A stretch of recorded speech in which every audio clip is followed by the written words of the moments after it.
Bonsoir à toutes et à tous, bienvenue dans cette édition d'information dans l'actualité ce soir. La directrice générale des élections face à la presse avant la date de la présidentielle fixée au 28 décembre 2025. Elle annonce la mise en place de deux commissions, l'une sur le parrainage et l'autre sur la finance. Les grandes lignes de ce point de presse, c'est dans un instant. Et puis le lancement de l'opération dénommée Octobre Rose. 500 tenues seront mises en vente pour accompagner les victimes de cancer du sang et du col de l'utérus.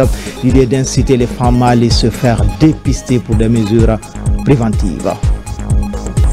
Enfin, ce jour à Conakry, une mission de la Banque islamique de développement, la délégation a rencontré les acteurs impliqués dans la gestion des ordures en Guinée. L'état d'avancement des projets financés par cette institution était au cœur des échanges.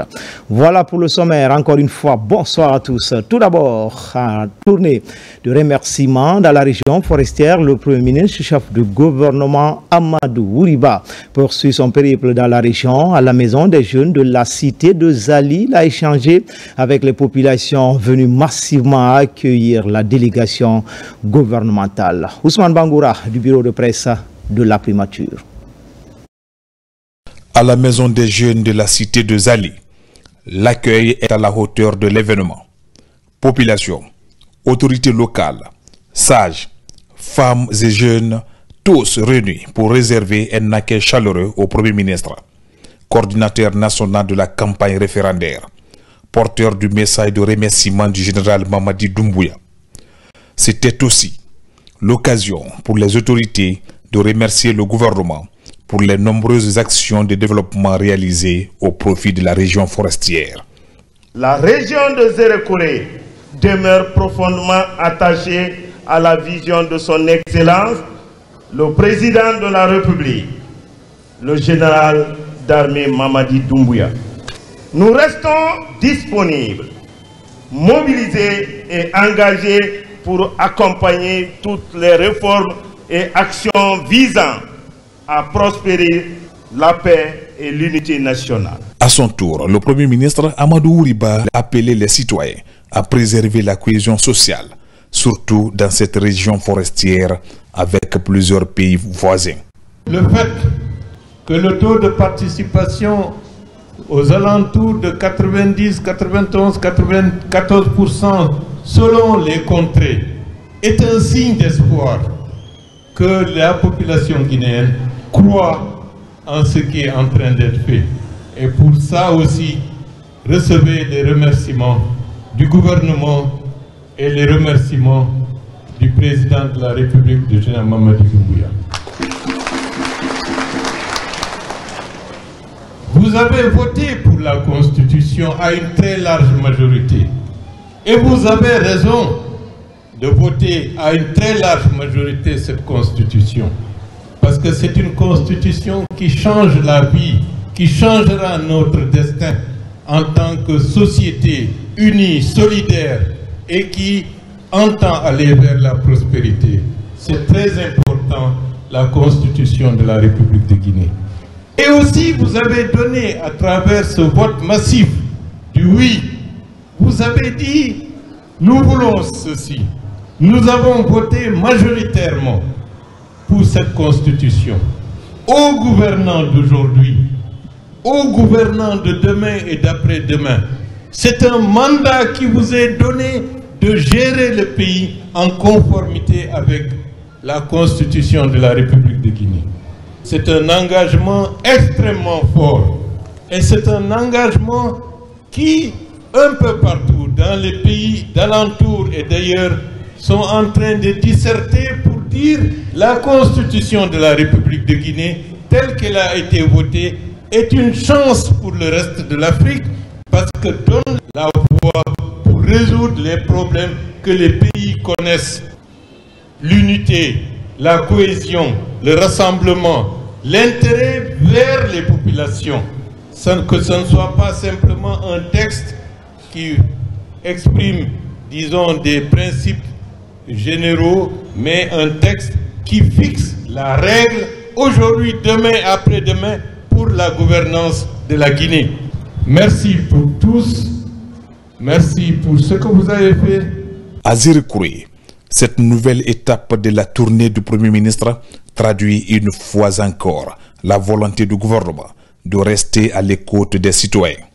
Elle met également en lumière l'engagement du chef de l'État, le général Mamadi Doumbouya, à promouvoir le dialogue, la cohésion et l'unité nationale à travers tout le pays.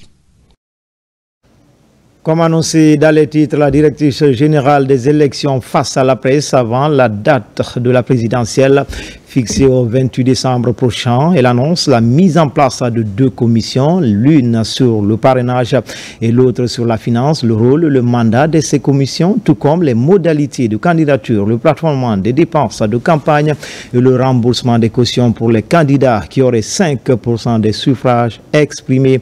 Amadou Touré et Abdourazak Souma reviennent sur les grandes lignes de ce point de presse. À la faveur de ce point de presse, la directrice générale des élections a fait le point sur la situation des préparatifs de l'élection présidentielle prévue le 28 décembre 2025. Madame Kamara Djenebou Touré a tout d'abord évoqué les dispositions relatives à la mise en place de 2 commissions ad hoc. Pour que cette commission puisse travailler, il faut simplement noter qu'à J-70, il faut que les demandes arrive au niveau de la DGE pour que la collecte des parrainages commence sur le territoire national conformément aux dispositions de la loi. C'est pour cette raison que nous avons bien jugé nécessaire, en restant dans les délais, de lancer cette commission. Deuxièmement, la caution de candidature est un élément constitutif du dossier de candidature à l'élection présidentielle et à toutes les élections. D'ailleurs, il y a les cautions à tous les niveaux, donc pour tout type d'élection. Il fallait aussi mettre cette commission en place pour que la commission puisse travailler. Mais ce qu'il faut retenir, c'est que la caution, c'est calculé sur la base du bulletin de vote. Les frais liés à la confection des bulletins de vote, c'est ce qui est expliqué et calculé et estimé. Donc cette commission, sur cette base, fait une proposition équitable pour permettre à chaque candidat de payer une caution et de participer aux élections. Et ceux qui arrivent à avoir 5% ont leur caution retournée. Ceux qui n'atteignent pas 5%, les cautions vont aider le trésor public, donc le budget national de développement, à soutenir un peu les frais d'impression des bulletins de vote. Cela n'enlève à rien si quelqu'un n'a pas désigné de mandataire. Cela ne veut pas dire qu'il ne sera pas candidat. Il peut être candidat, mais seulement les décisions prises au sein de ces 2 commissions ad hoc s'appliqueront à tout candidat. Poursuivant sa déclaration au compte de cette rencontre avec les journalistes, la directrice générale des élections a précisé qu'à date, ce sont 50 partis politiques qui ont déclaré sur l'honneur leur participation à l'élection présidentielle du 28 décembre 2025. En plus de ces partis politiques, 16 candidatures indépendantes conformément aux dispositions prévues dans la nouvelle constitution ont aussi été manifestées. Avant de terminer ce rendez-vous avec la presse nationale et internationale, la directrice générale des élections a précisé que les 2 commissions citées plus haut sont présidées respectivement par un représentant de l'ONASUR et l'autre par celui de la Cour suprême qui joue le rôle de la Cour constitutionnelle.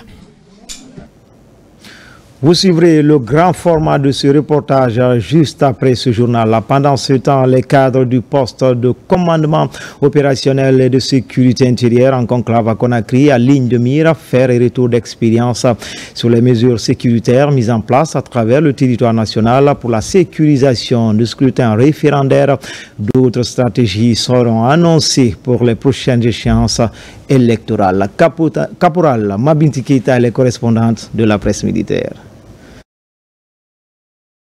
Après le référendum constitutionnel qui s'est déroulé dans un climat apaisé et sécurisé, les forces de défense et de sécurité regroupées au sein du poste de commandement opérationnel de sécurité intérieure se sont réunies ce mercredi 8 octobre sous l'autorité du ministre de la Défense nationale, président de la Commission nationale de défense et de sécurité. L'objectif de cette rencontre est de procéder à un retour d'expérience RETEX sur le dispositif de sécurisation mis en place lors du scrutin référendaire du 21 septembre dernier. La rencontre a également permis de faire des perspectives sur les dispositifs sécuritaires des prochaines échéances électorales, notamment la présidentielle prévue le 28 décembre prochain. C'est une expérimentation de vos forces. Cette expérimentation a réussi à 100%. Je vous félicite et je suis satisfait. Je dois remercier le commandement opérationnel pour cette grande réforme.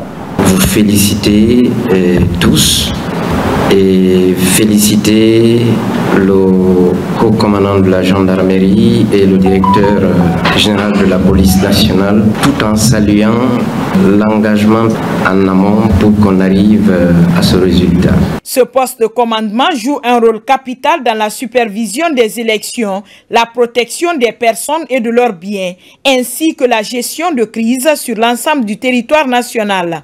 Pour maintenir cette dynamique, les cadres réunis envisagent de pérenniser cette initiative. Le président du Conseil supérieur de la défense nationale, chef de l'État, a réuni le Conseil pour donner des instructions relatives à la sécurisation d'un scrutin responsable, civilisé, ce qui a été fait avec un professionnalisme exemplaire que tout le monde a constaté. À l'issue de ce bon résultat, il est de bon ton, de façon professionnelle, que la commission reçoit de la part du commandement des forces de sécurisation intérieure un retour d'expérience sur ce qui a marché, sur ce qui n'a pas marché, et puis enfin les perspectives pour les élections présidentielles du 28 décembre 2025. Composé des cadres des forces de défense et de sécurité élargis à d'autres structures concernées, le poste de commandement opérationnel de sécurité intérieure découle de la volonté politique du chef suprême des armées, le général d'armée Mamadi Doumbouya, qui fait de la protection des populations l'une de ses priorités.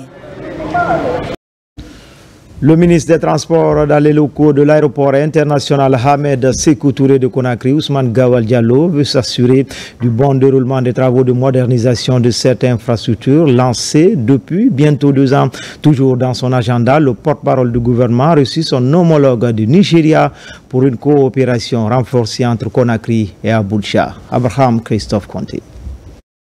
Le chantier de l'aéroport international Ahmed Sékou Touré de Conakry ouvre ses portes à la délégation du ministère des Transports, conduite par le ministre Ousmane Gawal Diallo, porte-parole du gouvernement. La mission vient s'assurer de l'état d'avancement des travaux de modernisation de l'aéroport, des travaux engagés par le gouvernement guinéen depuis maintenant 2 ans et qui sont exécutés à ce jour à près de 95%. Ce tour du site a permis au chef du département de toucher du doigt l'état d'exécution des infrastructures en cours de réalisation. Des bâtiments comme le bureau du gestionnaire de l'aéroport, le bâtiment autoritaire aéroportuaire, le PARIF poste d'accès inspection filtrage, le terminal fret pour les cargos import-export ou encore le pavillon présidentiel provisoire et les bâtiments administratifs. Ces infrastructures réalisées avec une architecture moderne viennent ainsi changer l'image de cet aéroport international Ahmed Sékou Touré de Conakry, la vitrine du pays conformément à la volonté du gouvernement qui s'inscrit dans la vision de refondation du chef de l'État général Mamadi Doumbouya. Auparavant, le ministre des Transports a reçu son homologue ministre nigérian de la marine marchande et de l'économie bleue sur le tarmac de l'aéroport Ahmed Sékou Touré de Conakry. Dr Adeboyega Oyetola et le ministre Gawal Diallo ont échangé sur la question du renforcement des capacités opérationnelles du mémorandum d'Abuja sur la sécurité et la sûreté portière ainsi que des axes de coopération bilatérale et multilatérale entre la Guinée et le Nigeria. C'est une grande avancée dans la lutte contre les tracasseries routières sur le corridor d'Abola-Kourémali. Le contrôle se fait désormais de manière professionnelle devant une mission mixte de sensibilisation et d'information sur les enjeux du phénomène, le respect du règlement 114 relatif au transport routier. Les deux parties ont exprimé de belles collaborations. Reportage à Kourémali, Koumara Moussa. Informer, sensibiliser, c'est ce qui fait cette mission mixte conduite par le secrétaire permanent du Comité national de facilitation des transports et transit routier inter-État. Ici à Dabola, point de départ de la caravane après Koya, Kindia et Mamou, un seul message, dire stop aux tracasseries routières. Le contrôle, un agent doit amener le véhicule à s'immobiliser, s'adresser au chauffeur, d'éteindre le moteur, de descendre avec ses pièces et venir vers lui. Ce n'est pas à sa portière qu'il va s'arrêter pour dire « donne-moi les documents ». Non. Dans un échange franc et direct, les missionnaires ont invité les forces de sécurité au professionnalisme, aux transporteurs de se munir des documents de voyage. Même si la collaboration entre forces de sécurité et usagers est citée en bel exemple à Kouroussa et Sigiri, le contrôle redondant dans les multiples barrages est indexé. Nous demandons à l'État et aux autorités de nous aider un peu à diminuer les barrages. Tout au long du trajet, des échanges spontanés sont initiés pour inviter la sécurité routière à respecter le règlement 114. À Kourémali, dernière étape du parcours, les tracasseries sont en recul. Là, les contrôles deviennent plus transparents. Pour que ici sur le terrain, nous nous entendons avec les syndicats des transporteurs. Chacun essaie de faire ce qu'il doit faire pour que les tracasseries diminuent sur le corridor entre la Guinée et le Mali. Sur cette route désormais symbole de coopération souffle un vent nouveau, celui du respect de la transparence et de la responsabilité partagée. Dans l'actualité également, lancement de l'opération dénommée Octobre Rose. 500 tenues seront mises en vente pour accompagner les victimes de cancer du sein et du col de l'utérus. L'idée d'inciter les femmes à aller se faire dépister pour des mesures préventives. Les détails avec Alphaïsia Gaba.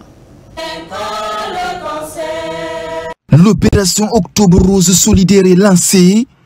Elle consiste à mettre en vente 500 tenues dont les recettes seront mises à la disposition du combat de lutte contre le cancer du sein et celui du col de l'utérus. L'initiative est pilotée par Kadija Design, une entreprise de mode. Nous invitons à soutenir une action simple mais vitale. Acheter des chèques cadeaux à offrir aux femmes. Ces chèques n'ont pas pour unique but d'acheter des tenues. Ils sont symboles d'encouragement. Ils servent à motiver les femmes à se faire dépister. Car se faire dépister à temps sauve des vies. C'est un investissement pour la santé de nos mères, de nos sœurs et de nos filles. 500 tenues en vente, c'est 500 opportunités de sensibilisation, de lutte contre le cancer chez la femme, martèlent les initiateurs. Kadija Design unit ses efforts dans ce combat. À travers l'initiative Octobre Rose, vente solidaire portée par Kadija Design, nous affirmons qu'une entreprise peut être plus qu'un moteur économique, un acteur de transformation sociale. Ce geste est un engagement concret, mesurable et inspirant. Octobre Rose n'est pas un slogan, c'est un mouvement international de sensibilisation, de prévention et de solidarité. L'opération Octobre Rose solidaire de Kadija Design devrait permettre de renforcer les actions en vue d'offrir l'accès à la prévention et aux soins d'urgence. Journée internationale de la jeune fille, thème retenu cette année, rien pour les filles, sans les filles. La Guinée prend une part active et une forte délégation au programme échange et engagement de leadership pour construire un avenir plus égalitaire. La déclaration de la ministre Charlotte Daffé dans cette édition. À la veille de la Journée internationale de la jeune fille, célébrée chaque 11 octobre, nous nous joignons à la communauté internationale pour réaffirmer notre engagement en faveur de la promotion et de la protection des droits des filles. Instituée par les Nations Unies en 2011, cette journée rappelle à toutes les nations l'urgence de garantir l'égalité des chances et le respect de la dignité humaine partout et pour toutes les filles. Aujourd'hui encore, des millions de filles à travers le monde font face à d'immenses obstacles. Mariage précoce et forcé, violences basées sur le genre, déscolarisation, exploitation domestique, pauvreté menstruelle, exclusion numérique ou encore discrimination systémique. Ces réalités ne sont pas de simples défis sociaux. Elles constituent de graves violations des droits humains, freinant leur avenir et limitant le développement de nos sociétés. Son Excellence, Monsieur le Président de la République, le général Mamadi Doumbouya, qui, lors d'une de ses allocutions, a invité les acteurs de l'éducation, les partenaires au développement, les parents d'élèves et la société civile à se mobiliser tous pour la scolarisation et le maintien des filles à l'école pour un avenir meilleur. Le gouvernement, accompagné par ses partenaires au développement, ainsi que les acteurs de la société civile, a mis en place des politiques, stratégies, législations et programmes ciblés pour les femmes et les filles. En ce moment solennel, nous lançons un appel à la responsabilité collective. Familles, communautés, institutions, organisations et citoyens. Chacun a un rôle à jouer. Protéger et valoriser les filles n'est pas seulement un devoir moral. C'est une priorité nationale, un impératif de justice sociale. Dans le volet économie, tenu de la session de validation du cadrage macroéconomique 2024, durant les travaux, les cadres sectoriels vont passer en revue les performances économiques de notre pays. Le document servira de base pour les prochains débats d'orientation budgétaire 2026. Mamadou Saliouba. C'est un exercice de grande portée économique et sociale. Le comité de cadrage macroéconomique tient sa session. La rencontre réunit des cadres du ministère du Plan, de l'économie, du budget, ainsi que ceux de la Banque centrale. Durant cette assise, ils vont analyser les indicateurs économiques, mais aussi élaborer des orientations stratégiques pour l'économie guinéenne. La particularité de ce cadrage, c'est l'intégration des données rebasées dans le nouveau cadrage. Vous savez, la Guinée, pour la deuxième fois dans son histoire, on vient de finaliser le rebasage du PIB. Ce rebasage qui nous donne beaucoup un bon résultat, d'abord en termes de l'investissement et en termes de la dette. La dette qui était considérée à 39% est descendue aujourd'hui à 29%, la maîtrise de la dette. Mais aussi, ce qui est important, l'inflation a baissé jusqu'à 3%, mais aussi la pression fiscale qui était au niveau, qui est à peu près aujourd'hui 11 à 10%.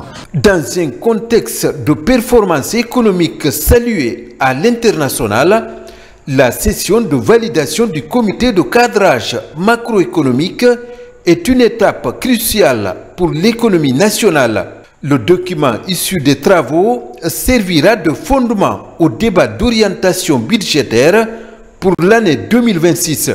Pour la première fois dans l'histoire de notre pays, on vient d'avoir la notation B+ avec S&P, et ce qui est extrêmement important dans notre écosystème financier et économique. C'est un bon résultat, c'est un bon pas, mais aussi nous devons essayer de serrer la ceinture, de maintenir, mais aussi aller au-delà de B+.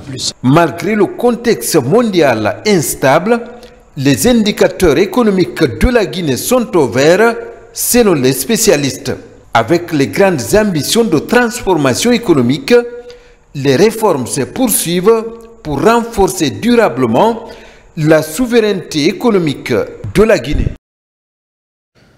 De son côté, le ministère du Travail et de la Fonction publique fait un pas de plus vers l'élaboration du nouveau programme de réforme de l'État et de modernisation de l'administration. Les travaux du 11e atelier thématique portant sur les corps de contrôle des services publics viennent de démarrer. Les assises visent à faire un diagnostic clair du travail de corps de contrôle avant de faire des propositions pour améliorer les prestations. Moussa Namina Keita, Mamadi Ternaka Misoko.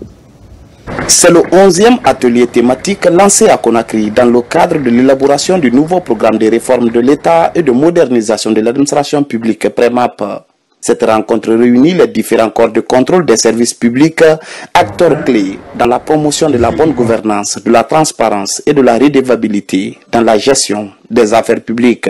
Aujourd'hui, nous sommes là sur la thématique de la réforme de notre corps de contrôle. Dans les corps de contrôle, qui doit faire quoi pour rendre efficaces les services de contrôle dans notre administration publique. Sans contrôle, il serait très difficile qu'on puisse limiter aujourd'hui un fléau qu'on appelle la corruption et renforcer la transparence. L'objectif est clair, proposer des recommandations précises et opérationnelles pour renforcer la cohérence, la coordination et l'efficacité du dispositif national de contrôle. Notre réflexion, mesdames et messieurs, ne part pas de zéro.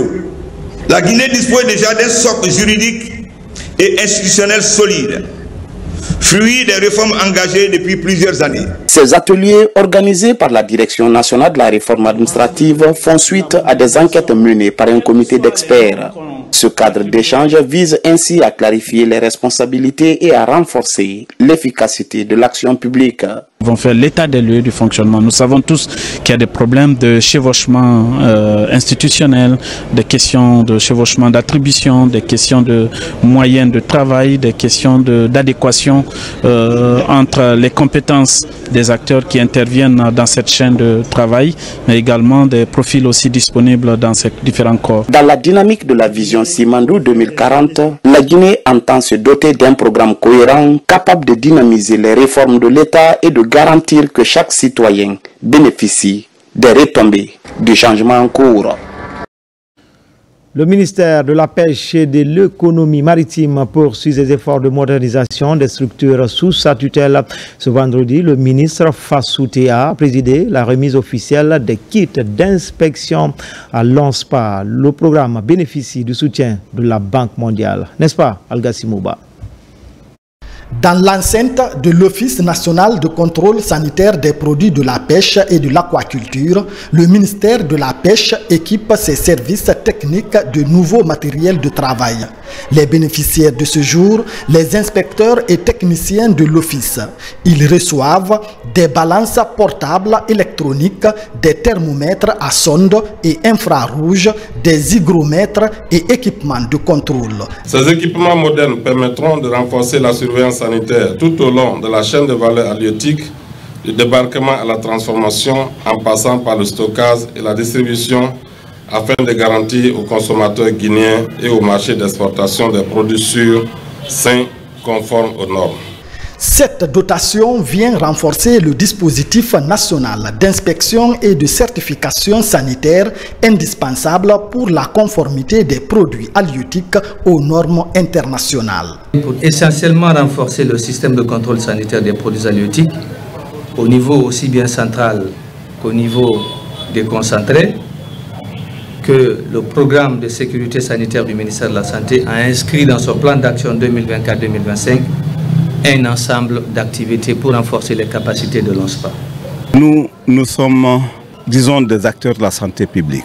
Nous estimons qu'avec ce que nous avons eu là, avec les compétences qu'il y a, nous pouvons vraiment désormais faire notre travail avec aisance. Avec cette mise à disposition de kits, le ministère de la Pêche et de l'économie maritime confirme sa politique de modernisation des structures techniques et de promotion d'une pêche durable, respectueuse des normes sanitaires et environnementales. Un geste symbolique mais essentiel pour renforcer la crédibilité du contrôle sanitaire des produits de la pêche guinéenne, tant sur le plan national qu'international.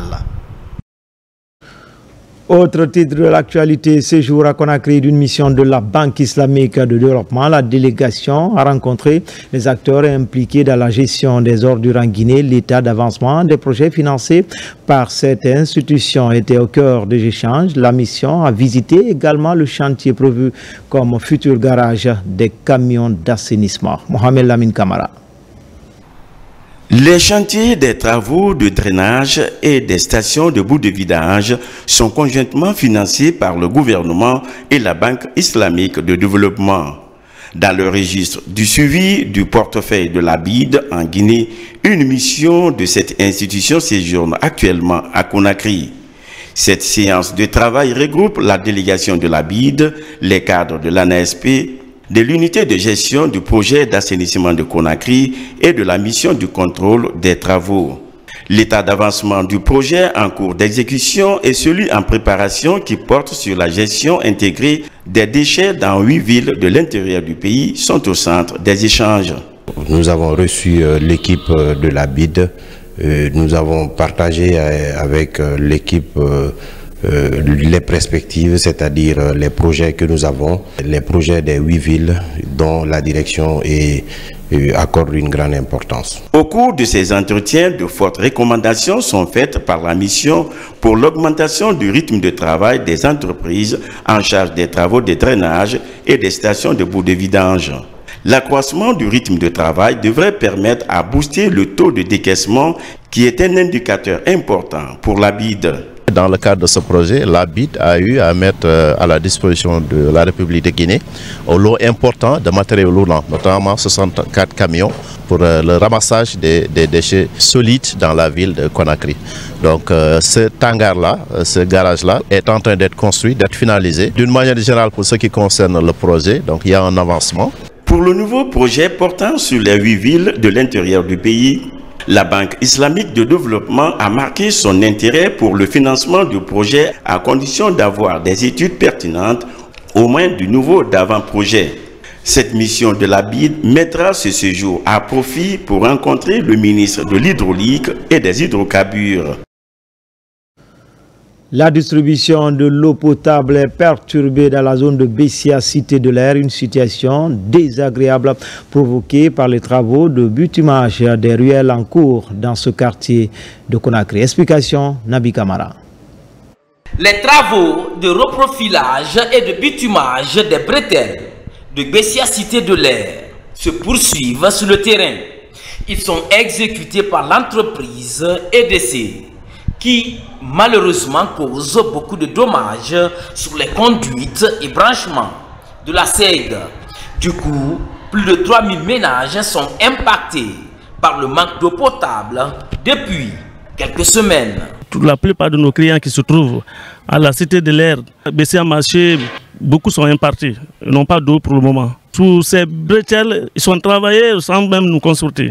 C'est une entreprise qui relève des travaux publics et de l'Azeroute en émo. Depuis le début des travaux, presque la SEG entière à l'agence Imaya, il y a eu 3019 clients impactés, c'est-à-dire dans les différents quartiers. Et précisément le cas d'ici, il y a eu 300 à 400 clients impactés au niveau de la Cité de l'Air, Bessia. Le directeur général de la Société des eaux de Guinée, qui est allé faire le constat sur les lieux, a interpellé l'entreprise EDC sur cette réalité.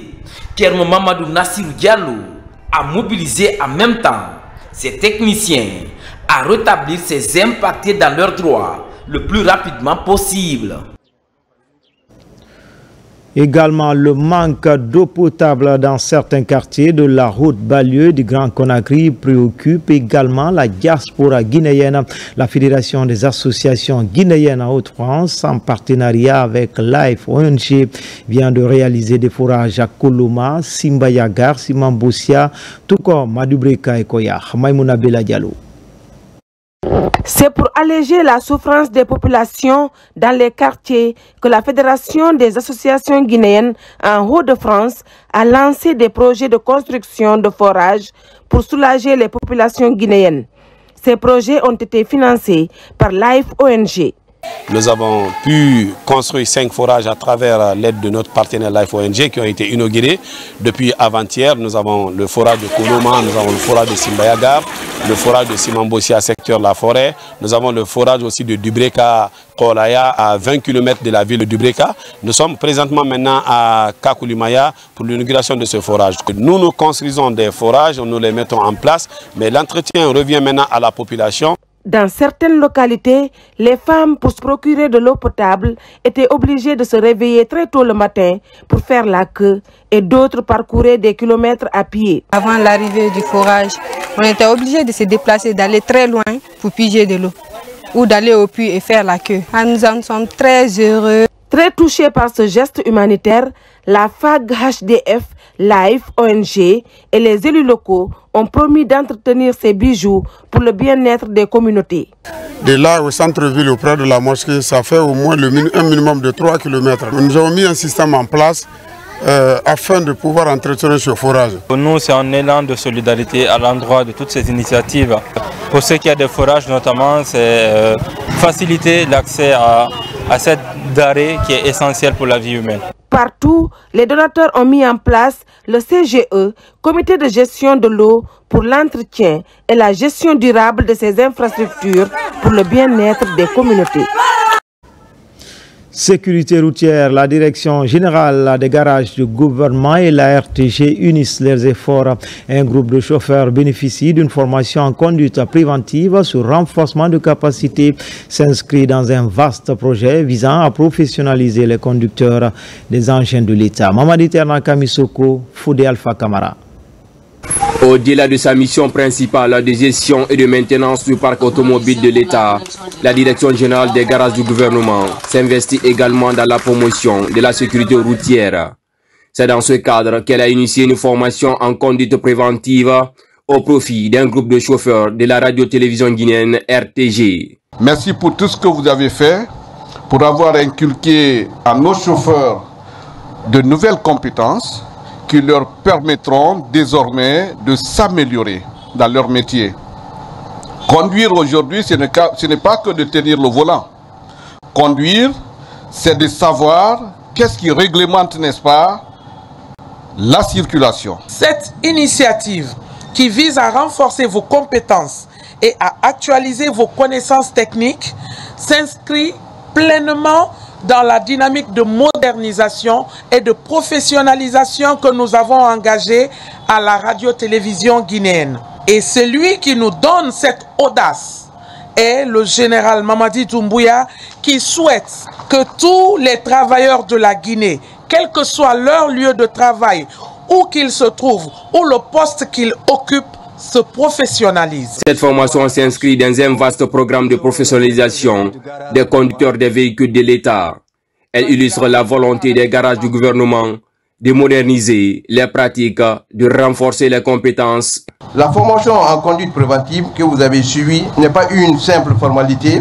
Elle traduit la volonté de Monsieur le Président de la République, son Excellence le général Mamadi Doumbouya, de moderniser les pratiques, de renforcer les compétences et de garantir que chaque véhicule de l'État soit conduit avec prudence, rigueur et respect des normes. Désormais, la RTG et la Direction générale des garages du gouvernement s'unissent dans une démarche citoyenne visant à protéger les usagers de la route et à faire de leurs chauffeurs des modèles de sûreté et de sécurité sur l'ensemble du réseau routier national. Lancement des travaux du comité de l'initiative pour la transparence dans les industries extractives Guinée. La rencontre était axée sur le retrait des permis de certaines sociétés minières et la mission de validation du secrétariat international de l'UTIE. D'autres sujets ont été débattus par les membres du comité venus de plusieurs structures de l'administration. Moussa Kouyaté.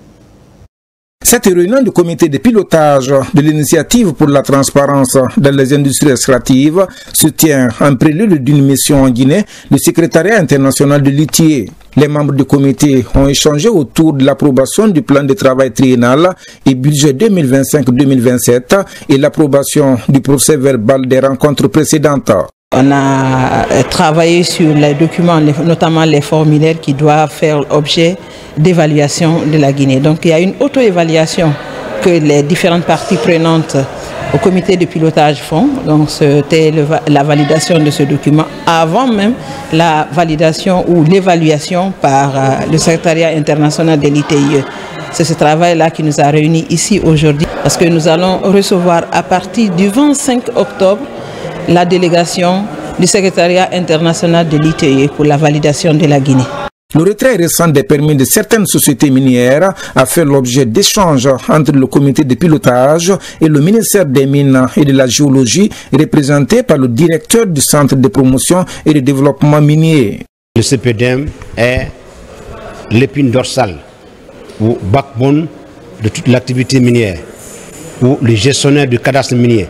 l'État guinéen a enclenché l'assainissement du cadastre minier, qui est de rendre le cadastre libre et transparent. C'est des manquements graves constatés au niveau de ces permis. C'est pourquoi ils ont été retirés. Renforcer la bonne gouvernance dans les mines, promouvoir la compréhension et la transparence dans la gestion des ressources naturelles sont entre autres quelques missions de l'ITIE. Face aux conséquences de l'incendie du dépôt d'hydrocarbures de Kaloum, plus précisément dans le quartier Coronti, la Solidarité nationale s'organise. L'Agence nationale d'inclusion économique et sociale Agnès est sur le terrain pour apporter son aide aux familles touchées avec le soutien du Fonds monétaire international. Une opération d'assistance financière est en cours au profit des sinistrés de Conakry. Diane Yansane.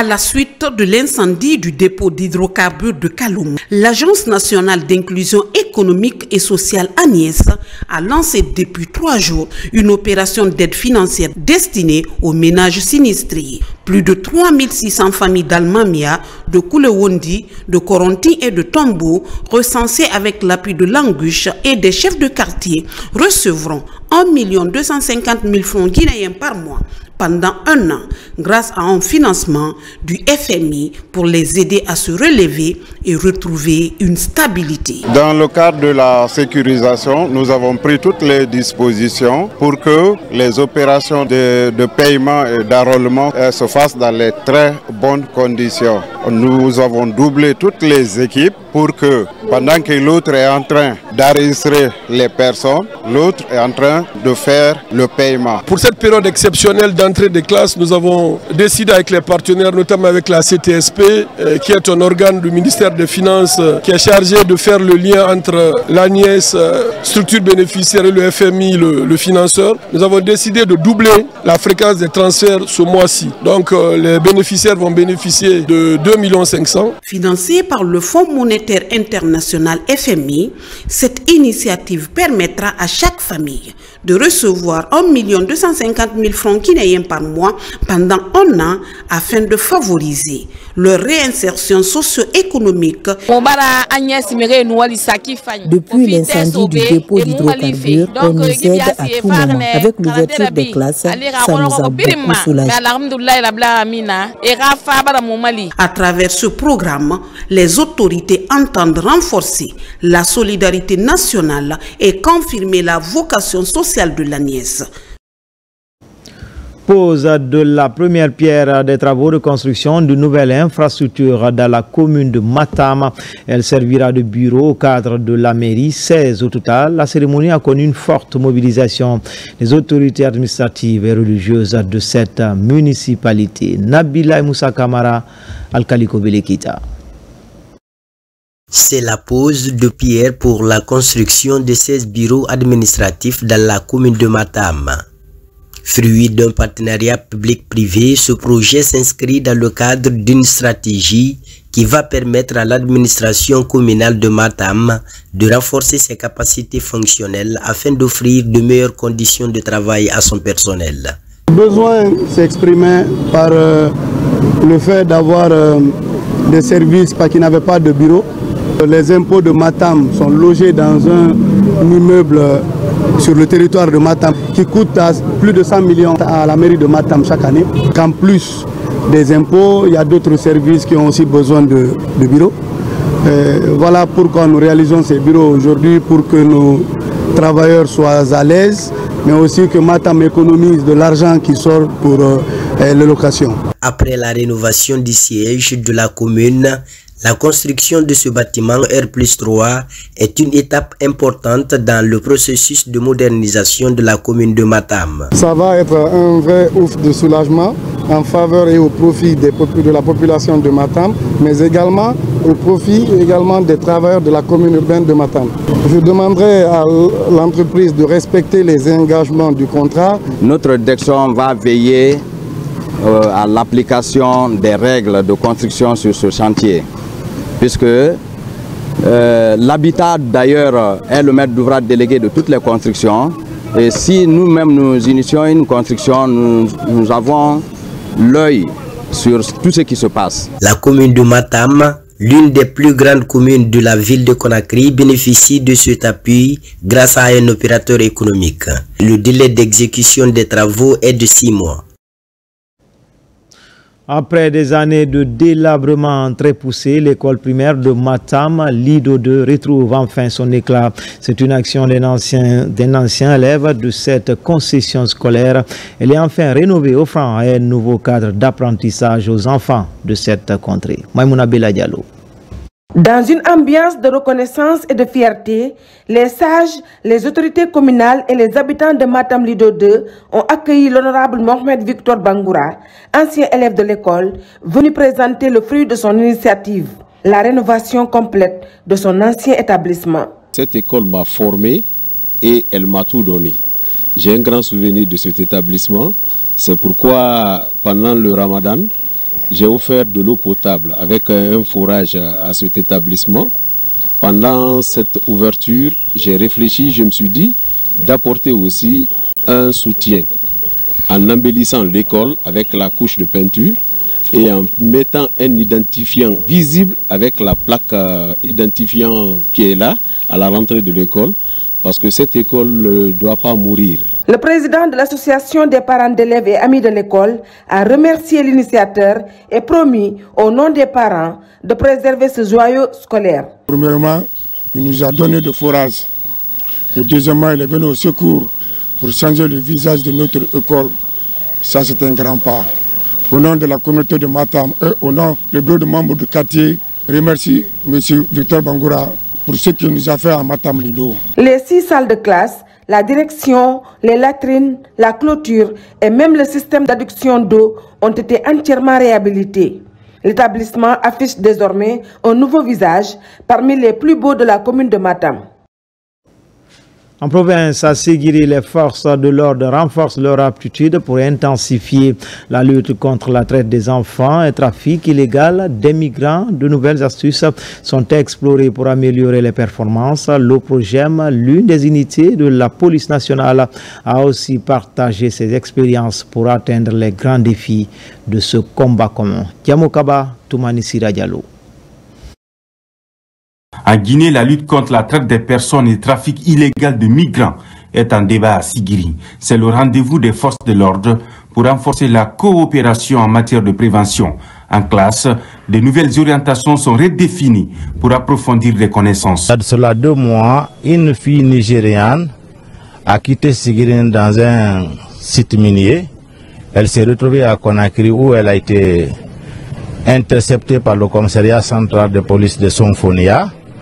Après l'entretien de la fille, elle a fait comprendre au commissariat qu'elle a été déplacée de Nigeria pour Séguiri pour faire le travail de plaisir. Le commissariat a envoyé cette fille-là à notre base, à la direction générale. Elle nous a fait comprendre qu'il y a plusieurs filles de nationalités différentes qui se trouvent au niveau de ces sites miniers de Séguiri. Le sujet concerne la compagnie mobile d'intervention et de sécurité en collaboration avec l'Office de protection du genre, de l'enfance et des mœurs. La nouvelle synergie se renforce davantage pour appuyer l'efficacité de la vision politique dans le registre de la lutte contre les crimes frontaliers. La préfecture de Séguiri est à la fois préfecture transfrontalière, mais aussi une préfecture minière. Cela fait d'elle une source de convoitise pour les groupes criminels et les réseaux criminels. En partenariat avec nos partenaires nationaux, notamment l'Office, l'OPROGEM, pour venir renforcer les compétences des agents de la police se trouvant ici à Séguiri, afin de pouvoir lutter efficacement contre la traite de personnes. Cette lutte commune affiche la volonté politique pour contribuer au maintien de la paix au sein des communautés transfrontalières et affaiblir de potentiels criminels. La présence de l'OPROGEM a tout son sens au cœur du rendez-vous de Séguiri pour défendre la patrie à tout prix. Action humanitaire, le gouvernement vole au secours de Mansa Trouba. Le cinéaste guinéen souffre d'une paralysie. Il est évacué en Tunisie pour des soins plus approfondis. Son départ de l'aéroport international Ahmed Sékou Touré nous est raconté par Bosman et Morlay Souma. L'artiste comédien du cinéma guinéen Mansa Trouba bénéficie d'une prise en charge médicale en Tunisie. Depuis des mois, Cheikh Mohamed Kanté souffre d'une paralysie et de la cécité. Le ministère de la Culture, à travers le Bureau guinéen des droits d'auteur, lui vient au secours. Depuis quelques mois qu'il est souffrant et depuis le début de sa maladie, il est admis par des spécialistes des différentes maladies qu'il a. Et à travers une clinique à Simbaya, sous la responsabilité directe du Bureau guinéen des droits d'auteur à travers la même assurance. Donc en partenariat avec la NCA, aujourd'hui il va être évacué sur la Tunisie où il va poursuivre ses soins. En Tunisie, Mansa Trouba sera soumis à 45 jours de soins médicaux intensifs. Il reste reconnaissant envers les autorités. Je vais en Tunisie pour me soigner grâce au président Mamadi Doumbouya. Chers Guinéens, je quitte ici en paix et je compte arriver à destination en paix. Je commence par remercier le président de la République et l'effort consenti par le BGDA, le directeur et tous ses personnels, tout ce qu'ils ont fait pour nous dans cette situation douloureuse. Nous sommes vraiment ravis, on est sans mots. Ce geste humanitaire est une énième du genre en faveur des artistes. Enfin, au chef-lieu de la préfecture de Bofa, les natifs ont implanté le masque Nimba au carrefour central, devenu branding national. La présence de ce masque sur les lieux vise à valoriser ce patrimoine culturel de Bagataï, mais aussi renforcer l'unité entre les filles et fils de la localité. Younousa Tawel Kamara. Ici, en plein cœur de la commune urbaine de Bofa, se dresse désormais ce masque Nimba. Un masque qui symbolise la fertilité dans le Bagataï. Son implantation dans ce carrefour est une initiative des filles et fils de Kolissoro en vue de valoriser ce patrimoine culturel du pays. Venir à Bofa et voir ce genre d'édifice, c'est vraiment un honneur pour nous. Et en tant que ressortissants de Bofa, nous allons essayer de nous atteler à faire encore beaucoup plus d'activités de ce genre. Appelé Nimba ou encore Ndemba dans le Bagataï, ce masque a été choisi comme branding national par les autorités du pays. Bofa a été la porte d'entrée des civilisations autres africaines. Bofa a été l'une des toutes premières institutions administratives ou circonscriptions administratives de la Guinée, mais il revient à Bofa de s'assumer. Réaliser un symbole au niveau de Bofa Centre ici signifie que Bofa retourne vers son histoire. Cela signifie que Bofa réconcilie avec son histoire. Cela signifie que Bofa réconcilie avec la cohésion sociale. Cela signifie que Bofa réconcilie avec la paix et l'unité nationale. Pendant la nuit, cet endroit est bien illuminé et donne une bonne image à la ville. Toute chose qui commence à attirer plusieurs visiteurs sur le lieu. C'était tout pour les infos. L'actualité se poursuit sur le www.guinée.info. Demain, les infos de la mi-journée, c'est avec Adjara Moutela Touré. Quant à moi, je vous dis à bientôt pour d'autres actualités sur la Guinée, notre paradis, terre de richesse et d'innovation. Inch'Allah.